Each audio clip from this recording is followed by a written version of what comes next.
আসসালামু আলাইকুম।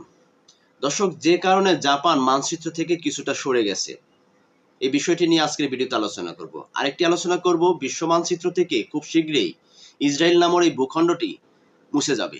এরকম দাবি অনেকে করছে। আজকের এই দুটি বিষয় নিয়ে আমরা আপনাদের সাথে ভিডিওতে বিস্তারিত আলোচনা করব। তার আগে সকলের কাছে রিকোয়েস্ট থাকবে, যারা ভিডিওতে নতুন তারা অবশ্যই চ্যানেলটাকে সাবস্ক্রাইব করে পাশে থাকা বেল আইকন চেপে রাখবেন এবং ভিডিওর বিষয়ে আপনাদের কোনো মতামত থাকলে অবশ্যই কমেন্টসে জানিয়ে যাবেন।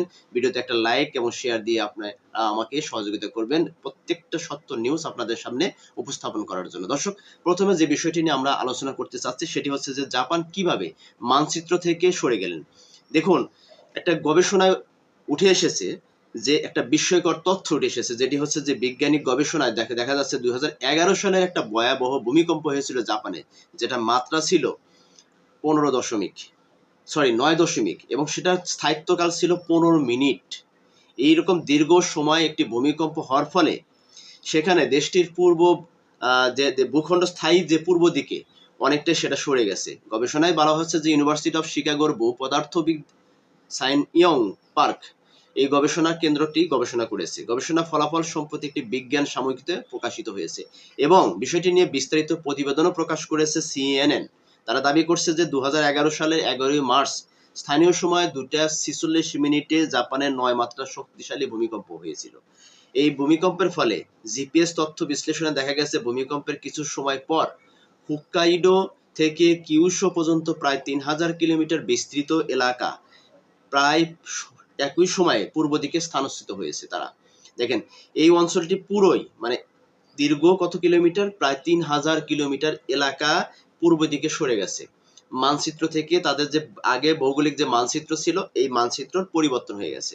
এটা হচ্ছে কি প্রাকৃতিক একটি দুর্যোগের ফলে জাপানের মানচিত্র চেঞ্জ হয়ে গেছে। কিন্তু অপরদিকে যে বিষয়টি আপনাদের সাথে শেয়ার করছি সেটি হচ্ছে আগামী কিছুদিনের মধ্যে হয়তোবা সেটা 1 দশক হতে পারে, কয়েক বছর হতে পারে বা কয়েক মাস হতে পারে, বিশ্ব মানচিত্র থেকে যে ইসরায়েল নামের ভূখণ্ডটি মুছে যাবে এটা প্রায় নিশ্চিত হয়ে গেছে। এটার কি কারণ? দেখুন, সম্প্রতি ইরান এবং যুক্তরাষ্ট্রের যে যুদ্ধকেন্দ্রিক যে সমস্ত উত্তেজনা আমরা দেখতে পাচ্ছি, সেখানে সারা বিশ্ব এখন ইসরায়েলের বিপক্ষে চলে গেছে।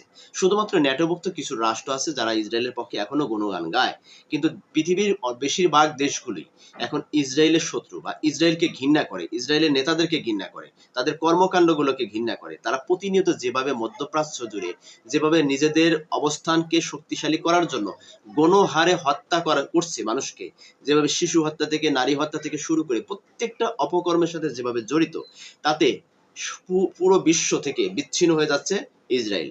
একটা সময় দেখা যাবে এখন যেমন সামরিক শক্তিতে যেভাবে বিচ্ছিন্ন হয়ে পড়ার সম্ভাবনা তৈরি হয়েছে ইসরায়েলের, একটা সময় দেখা যাবে যে ইসরায়েল এই ভূখণ্ডটা যদি আমেরিকা বর্তমান তাদের সাথে যে কূটনৈতিক সম্পর্ক চলমান, এই সম্পর্ক থেকে যদি আরো ফাটল ধরে, তাহলে একটা সময় দেখা যাবে যে অর্থনৈতিক বলেন, খাদ্য বলেন, সকল দিক দিয়ে ইসরায়েল সংকটের মধ্যে পড়ে যাবে।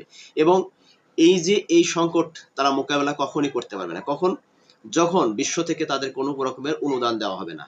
কেননা পুরো বিশ্ব আজকে এই ইসরায়েলের একদম বিরোধী হয়ে গেছে, কারণ তাদের কর্মকাণ্ডগুলো তাদেরকে শত্রুতে পরিণত করেছে। দেখেন, আরেকটি বিষয় আপনাদের সাথে ক্লিয়ার করি, যে ইসরায়েলকে দামানোর জন্য বা ইসরায়েলকে প্রতিহত করার জন্য, ইসরায়েলের শক্তিকে কমানোর জন্য মধ্যপ্রাচ্যের দেশগুলো ইতিমধ্যে একটা জোট করার পক্ষে বা করতে যাচ্ছে। প্রায় সেটা সফলতার পক্ষে, কাছাকাছি দ্বার প্রান্তে। সেটা ইরান এবং যুক্তরাষ্ট্রের যুদ্ধের পরে মধ্যপ্রাচ্যের দেশগুলো বুঝে ফেলেছে যে এখন ইরান হচ্ছে মধ্যপ্রাচ্যের দাদা। কারণ ইরানের নেতৃত্ব ছাড়া মধ্যপ্রাচ্যে পশ্চিমা বিশ্বের কাউকে চোখে চোখ রাঙিয়ে কথা বলার মতো সাহস কেউ দেখাতে পারবে না। কারণ তারা দীর্ঘদিন যাবৎ শুধুমাত্র নিজেদের সিকিউরিটি গার্ড হিসেবে যুক্তরাষ্ট্রকে প্রতি বছর লক্ষ লক্ষ মার্কিন ডলার অনুদান দিয়ে থাকে, সাহায্য করে এবং তাদেরকে ডোনেশন দিয়ে থাকে। কিসের জন্য? নিজেদের সিকিউরিটিকে শক্তিশালী করার জন্য, অন্য কোনো দেশ এসে যেন মধ্যপ্রাচ্যের ভিতরে অশান্তি তৈরি করতে না পারে। সেই যুক্তরাষ্ট্রকে এবার যেভাবে পরাস্ত করেছে ইরান, মধ্যপ্রাচ্যের দেশগুলো ইতিমধ্যে বুঝে ফেলেছে যে ইরানের শক্তির কাছে আজকে যুক্তরাষ্ট্রের শক্তি যেখানে হার মেনেছে, তাহলে আমরা লক্ষ লক্ষ কোটি মার্কিন ডলার যুক্তরাষ্ট্রকে কেন দিতে যাব? আমাদের এই অঞ্চলের যে আগামী দিনের লিডার, আমরা তার সাথে আমরা সহনশীল হয়ে বাণিজ্যিক সম্পর্ক, অর্থনৈতিক সম্পর্ক গড়ে তোলার চেষ্টা করি। এবং পাশাপাশি তখন ইরান সিদ্ধান্ত নিল কি, যে আজকে যখন মধ্যপ্রাচ্যের দেশগুলো, বিশেষ করে সৌদি আরব, কাতার, এই সমস্ত রাষ্ট্রগুলো, তুরস্ক, তারা যেভাবে ইরানের কাছাকাছি আসার চেষ্টা করছে, সেই সময় ইরানের যে দীর্ঘদিনের একটা পরিকল্পনা ছিল, যেটা মুসলিম বিশ্বের ভিতরে একটা ঐক্য স্থাপন করা, যেমন ন্যাটোভুক্ত রাষ্ট্রগুলোর ভিতরে একটা ঐক্য আছে, তারা যে কোনো সমস্যার সমাধান করে, তাদের যে জোটগত দেশগুলো আছে সেই জোটগত দেশগুলো একত্রিত হয়ে সমস্ত কিছু সমস্যার সমাধান করে, সেটা সামরিক শক্তি হোক, সেটা অর্থনৈতিক প্রবলেম হোক, বাণিজ্যিক প্রবলেম হোক, যে কোনো প্রবলেম তারা মোকাবেলা করে। ঠিক তেমনই একটি সংগঠন করতে যাচ্ছে আজকের এই মধ্যপ্রাচ্যের 6টি রাষ্ট্র। এই 6টি রাষ্ট্র যদি জোট করে ফেলে, তখন তারা যে কোনো শক্তিকে মোকাবেলা করার সামর্থ্য রাখে। এখানে 6টি শক্তি এমনভাবে তারা তৈরি করছে, সেখানে সামরিক শক্তি আছে, অর্থনৈতিক সম্পর্ক শক্তি আছে, বাণিজ্যিক শক্তি আছে, ভৌগোলিক যে একটা অবস্থানের শক্তি সেটাও তাদের মধ্যে আছে। যার কারণে যদি আজকে মধ্যপ্রাচ্যে ইরানের নেতৃত্বে 6টি রাষ্ট্র মিলে একটি সংগঠন তৈরি করে, এই সংগঠনকে যে কোনো পৃথিবীর যে কোনো পরাশক্তিকে পরাস্ত করতে তারা সক্ষম হবে।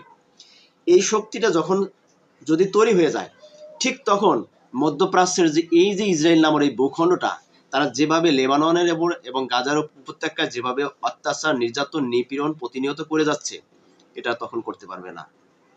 তারা কোনো দিনও সেটা আর সামনের দিকে এগিয়ে যেতে পারবে না। যখন এই বিষয়টি তাদেরকে যখন বাধাগ্রস্ত হয়ে দাঁড়িয়েবে, কারা? এই ইরানের নেতৃত্বে 6টি রাষ্ট্রের যে সংগঠন থাকবে, সেই সংগঠনগুলো যখন বাধা দিতে থাকবে একের পর এক, তখন ইসরায়েল নামের এই ভূখণ্ডটা বা ইসরায়েল নামের এই রাষ্ট্রটা তখন কোণঠাসা হয়ে পড়বে। যেমন বিশ্বের কাছ থেকে যেমন কিছুটা বিচ্ছিন্ন হয়ে গেছে, ঠিক এই মধ্যপ্রাচ্যে এই জোটটা যখন তাদেরকে প্রত্যেকটা জায়গায় যখন তাদেরকে বাধা দিতে থাকবে, তখন তারা কোণঠাসা করবে।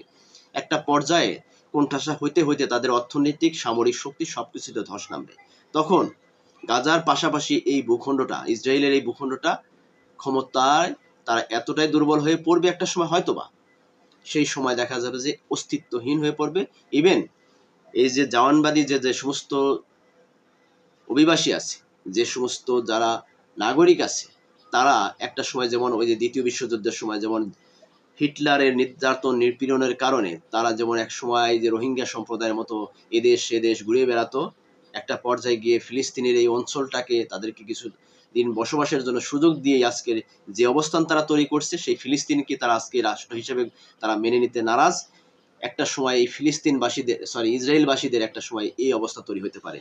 এই ভূখণ্ডটা ফিলিস্তিনের অন্তর্ভুক্ত আবার হয়ে যাবে, অথবা মধ্যপ্রাচ্যের যে কোনো রাষ্ট্র তাদেরকে দখল করে নিয়ে এই যে ইহুদি সম্প্রদায় যারা আছে, তাদের বসবাসের কোনো জায়গা বা ভূমি থাকবে না আগামী দিনে, সেটা কিন্তু অনেক বিশ্লেষকরা বলার চেষ্টা করছে। দর্শক, এই বিষয়ে আপনারা কি মনে করছেন, যে আগামী দিনে কি সত্যি ইসরায়েলের ভূখণ্ড এই পৃথিবীর বুকে বা এই পৃথিবীর মানচিত্রে তাদের ভূখণ্ড থাকবে কি থাকবে না, সে বিষয়ে আপনাদের মতামত কি? যে দুটি বিষয় নিয়ে আপনাদের সাথে কথা বলেছি, একটি হচ্ছে প্রাকৃতিক কারণে তাদের পৃথিবীর মানচিত্রে তাদের পরিবর্তন হয়ে গেছে, সেটি হচ্ছে জাপান। কারণ জাপান হচ্ছে পৃথিবীতে সবচেয়ে বেশি ভূমিকম্পের ঝুঁকিপূর্ণ একটি দেশ। এদেশে প্রতিনিয়ত প্রতিদিনে অসংখ্যবার ভূমিকম্প হয়। সেই ভূমিকম্পের কারণে জাপান যেমন পৃথিবীর মানচিত্র থেকে কিছুটা পরিবর্তনের পথে, ঠিক একইভাবে প্রাকৃতিকভাবে হলেও আর কৃত্রিমভাবে হলেও ইসরায়েলের মানচিত্র পৃথিবী থেকে একটা সময় মুছে যাবে, এটাই প্রায় নিশ্চিত। দর্শক, এই ব্যাপারে আপনাদের মতামত থাকলে অবশ্যই ভিডিওর কমেন্টসে জানিয়ে যাবেন, এবং আমার মতের সাথে যদি আপনারা ঐক্য হইতে পারেন সেখানেও জানিয়ে যাবেন, যদি দ্বিমত হন সেটাও জানিয়ে যাবেন। ভালো থাকবেন সবাই, সুস্থ থাকবেন, যার যার অবস্থান থেকে নিজেদের প্রতি খেয়াল রাখবেন। আবারও বলে রাখছি, ভিডিওতে যদি আপনাদের কোনো ইনফরমেশন দিতে পারি, অবশ্যই একটা লাইক শেয়ার করে ভিডিওর চ্যানেলটাকে অবশ্যই সাবস্ক্রাইব করে পাশে থাকা বেল আইকন চেপে রাখবেন পরবর্তী নোটিফিকেশন পাওয়ার জন্য। আল্লাহ হাফেজ, আসসালামু আলাইকুম ওয়া রাহমাতুল্লাহি ওয়া বারাকাতুহু।